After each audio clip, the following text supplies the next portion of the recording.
పేరు పేరున అందరికీ నమస్కారం.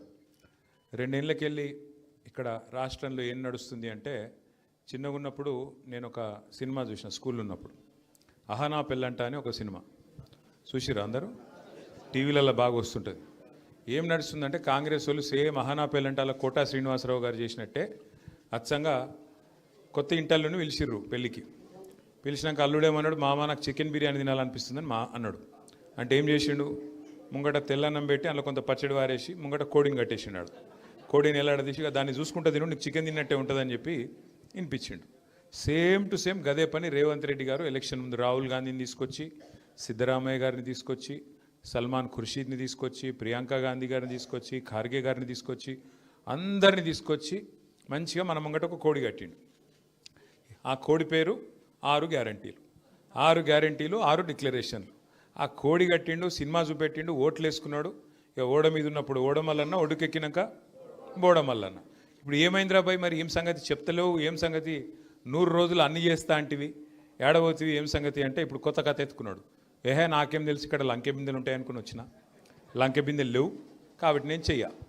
పోనీ డైరెక్ట్గా చెయ్యా అని చెప్తాడంటే చెయ్యా అని చెప్పాడు. నిన్న పోయిండు యూసఫ్ కూడా, ఇప్పుడే మా కమలాకరన్ అంటుండు పక్కకెళ్ళి. యూసుఫ్ కూడా కేవలం పిలిచినట్టే, అదే కొన్ని సన్మానాలు ఉంటాయి. ఎట్లా అంటే, మన దండ మనమే తీసుకుపోవాలి, మన షాలు మనమే పట్టుకపోవాలి, అట్లే మనను కపెటోని కూడా మనమే కొంటపోవాలి. కొంటపోయి బల్మీట్కి మనది మనం సన్మానం చేయించుకొని ఆడికెళ్ళి రావాలి. పెట్టుకున్నాను నిన్న అక్కడ ఒకటి పెట్టుకొని పోతే, పెద్ద ఇక చీఫ్ మినిస్టర్ వస్తుండు, డామ్ డూమ్ డీమ్ డామ్, వేల మంది స్వచ్ఛందంగా తండాలుగా రండి అంటే, ఆడ బారాన కుర్చీలు ఖాళీ ఉన్నాయి. వచ్చిన వాళ్ళు కూడా ఒకళ్ళు అడు చూస్తుర్రు, ఒకళ్ళు ఇడు చూస్తుర్రు, ఎక్కడ కూడా ఏం లేదు. ఇక ఆడ పోయి ఏదో లేనిపోయిన ఆవేశం తెచ్చిపెట్టుకొని డైలాగులు కొట్టిండు కొన్ని. అయితే అక్కడ పాయింట్ ఏంటంటే, పోయిండు సరే ఏదో మాట్లాడిండు, కానీ కొన్ని గమ్మత్తుంటాయి. అప్పుడప్పుడు మనకు తెలియకుండానే కొన్ని నిజాలు బయటకు వచ్చేస్తాయి. రేవంత్ రెడ్డి గారు చాలా చెప్పిండు నిన్న, నేను ఇట్లా నేను అట్లా అని చెప్పి ఆఖరికి ఒక మాట అన్నాడు, నేను చెప్పిన ప్రతి మాట నిలబెట్టుకుంటాను, నేను చెప్తలేను, నేనేం దేవుని కాదు. మాకు అది ఎప్పుడో ఎరికే. 2 ఏళ్ళ కిందటే మొత్తం తెలంగాణ ప్రజలందరికీ అర్థమైపోయింది, నువ్వు ఏందో, నీ కథ ఏందో, నీ ఎత్తెంతో, నీ పొడవెంతో అన్నీ తెలిసిపోయినాయి. ఇప్పుడు ఎవడు నమ్మేటోడు కూడా మార్కెట్లో లేడు. వాస్తవం ఏంది అంటే, ఈరోజు రాష్ట్రంలో కాంగ్రెస్ పార్టీకి ఓటు వేయాలి అని ఉత్సాహంగా ఉరుకులాడేటోళ్ళు అయితే ఎవరు నాకు తెలిసి అయితే వాళ్ళు కనబడతలేరు. రైతులు చూడండి, వాళ్ళ రైతు ఏ రైతైనా సరే రాష్ట్రంలో ఈరోజు మొత్తం మంత్రులు జూబ్లీలు చుట్టూ తిరుగుతున్నారు, గల్లీ గల్లీ గల్లీ గల్లీ తిరుగుతున్నారు, గల్లీ లీడర్ల కంటే అధ్వానంగా తిరుగుతున్నారు. అక్కడనేమో కింద ఆదిలాబాద్లో పత్తి మార్కెట్లోకి వచ్చింది. పత్తిలకు వర్షం పడితే ఏమైతే తేమ పెరుగుతుంది, తేమ పెరిగితే వాడు కొనేటోడు ఉండడు, వాళ్ళని పట్టించుకునేవాడు లేడు. వ్యవసాయ మంత్రి ఓడు, ముఖ్యమంత్రి పట్టించుకోడు, జిల్లా మంత్రి దేకడు, ఇంకొక మంత్రి కానడు. అట్లాంటి పరిస్థితి వాళ్ళు ఉన్నారు.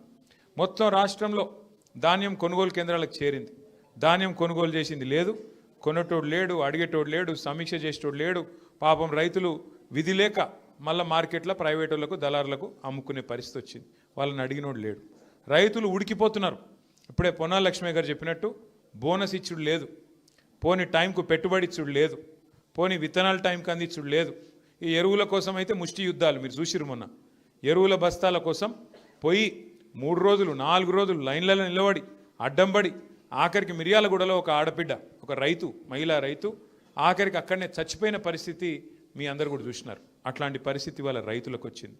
పోనీ యువకులు సంతోషంగా ఉన్నారా, పిల్లలు సంతోషంగా ఉన్నారా అంటే, వాళ్ళకి ఇట్లనే చెప్పిండు మొత్తం కథలు. మొదటి సంవత్సరమే 2 లక్షల ఉద్యోగాలు ఇస్తా అన్నాడు. ఇక మంత్రుల నోర్లకు మొక్కాలు ఒక్కొక్కలకు. పొన్నం ప్రభాకర్ గారేమో 60,000 ఉద్యోగాలు ఇచ్చిన అంటాడు, ఇంకొక మంత్రి గారేమో శ్రీధర్ బాబు 1,00,000 ఉద్యోగాలు ఇచ్చినామంటాడు, ముఖ్యమంత్రి గారు 70,000 ఉద్యోగాలు ఇచ్చినామంటారు. మంత్రివర్గంలో ఉన్నదే 15 మంది. వాళ్ళు అబద్ధాలు చెప్తే కూడా అతికేటట్టనే చెప్పాలి. ఒకళ్ళకు శృతి కూడా లేదు. ఒక ఆయన 60,000 అంటాడు, ఒక ఆయన 70,000 అంటాడు, ఒక ఆయన 1,00,000 అంటాడు. మొత్తానికి ఇచ్చింది మాత్రం వాస్తవంగా 6-7 కూడా లేదు. సంవత్సరంలో 2 లక్షల ఉద్యోగాలని చెప్పి యువకులను మోసం చేసిండ్రు. చదువుకునే ఆడపిల్లలకు స్కూటీలు అన్నారు, విద్యా భరోసా కార్డులు ఇస్తామన్నారు, 5 లక్షల విద్యా భరోసా కార్డు అన్నారు. ఇట్లా ఒక్కటి కాదు, 100 ముచ్చట్లు చెప్పి యువతను మోసం చేసిండ్రు. ఇక మహిళలు మీకు తెలుసు ఎంత గొప్ప మాటలు చెప్పిండ్రు. మహిళలకి నెలకు 2,500 రూపాయలు ఇస్తా అని చెప్పిండు. అత్తకు 4,000, కోడలి పిల్లకైతే 2,500 అన్నాడు. మరి ఎక్కడ పోయినాయి పైసలు?